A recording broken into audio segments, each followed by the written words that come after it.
Mga kuyang, papunta kami ngayon sa Manila at papasalan namin ang aming anak na si Doc John kasi hindi na siya nakakauwi.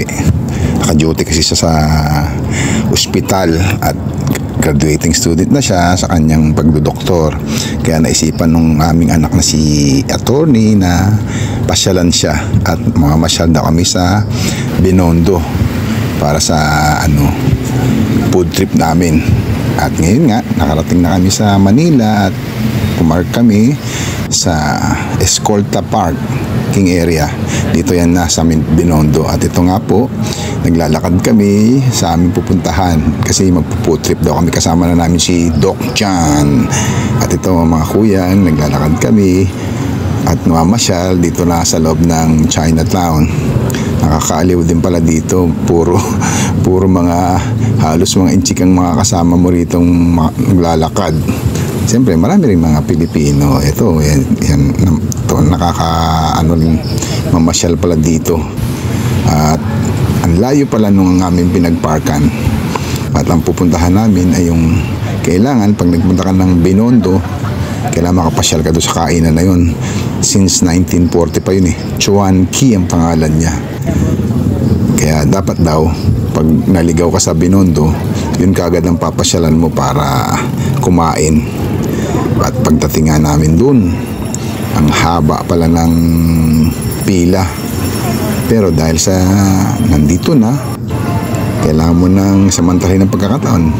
Pumila na kami. Yan, nakapila na kami lahat. Kasama mo ko yung anak ko, Mrs. ko at si Doc John. Kasama niya yung kaibigan niya, si Rochelle. Ito, ang haba ng pila mga kuyang. Ito yung Chuan Key. Since 1940 pa to. Ayan, Chuan Key. At sabi ng anak ko, pag nakapunta tayo sa loob dyan, di mura na, masarap pa. At ito na, nasa bungad na kami after almost an hour. At pag upo namin, mag-order ka na ng mga pagkain nila.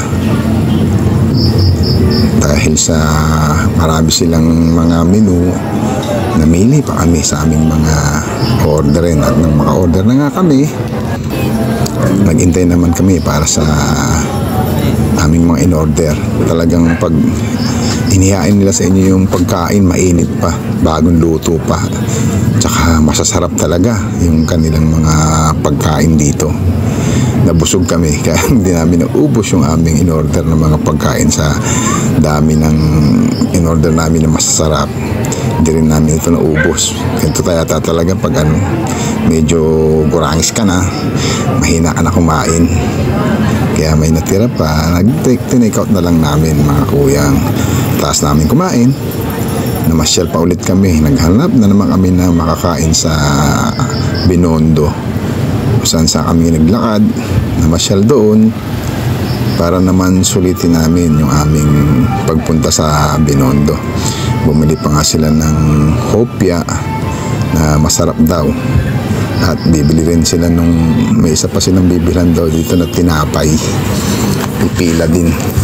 Haba din ang pila. Ito naman yung yung pagkain ng parang prutas na may asukal. Sarap Pero ako tumikim, busog na kasi ako doon sa kinain namin At ito naman yung meat na vegetable. Tapos naming naglakad-lakad. Naghanap pa rin kami ng mabilhang mga street food dito sa Binondo na masasarap talaga. Hindi naman siya street food. Kaya lang sa labas ka o-order itong oishin, oishik. Hirap mo sa akin. Bumili rin kami dyan ng tinapay na susubukan nilang tikman kung talagang masarap na yan yung paggawa. Yung chick may-ari, tapos pino yung mga trabahador nila. Tapos nga naming maglakwal sa Binondo, ito na. Pauwi na kami mga kuyang. Mataas namin ihatid yung aming anak, ay bumiyahin kaming pauwi. Kaya hanggang dito na lang ang aking simpleng vlog mga kuyang. See ya!